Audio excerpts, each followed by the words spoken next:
l'essai de la semaine, c'est un comparatif entre la référence des petits SUV, le Renault Captur, et le Fiat 500X. Un très beau Challenger. Regardez, et ça se déroule dans la région parisienne.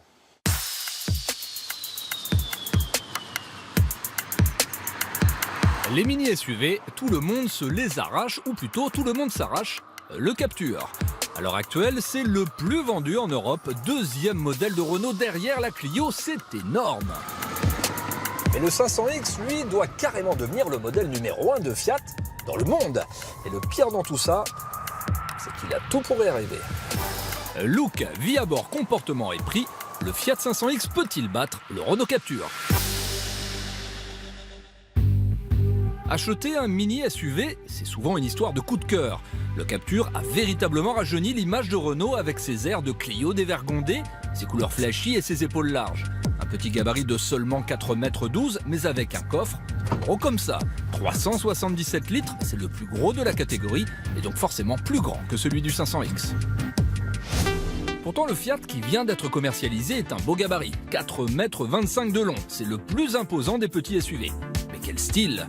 Celui d'une 500 rehaussée bien rondouillarde, avec de belles finitions chromées sur cette version haut de gamme. Pour le look, c'est une histoire de goût, oui, mais le 500X est plus soigné que le Captur. Victoire Fiat.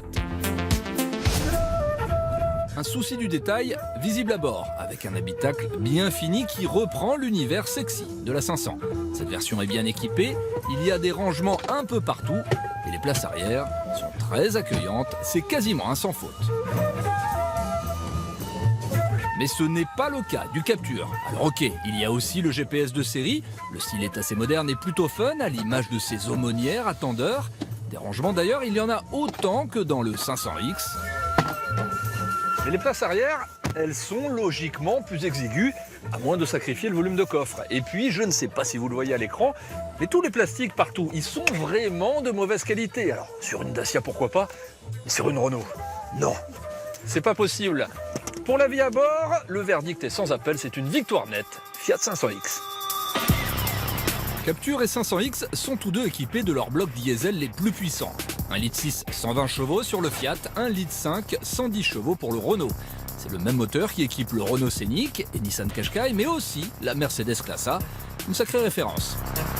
Il est très sobre, avec une consommation mixte inférieure à 4 litres au 100 km. Et le point fort du Captur, c'est avant tout son comportement irréprochable, très dynamique, avec lequel on peut même se surprendre à attaquer.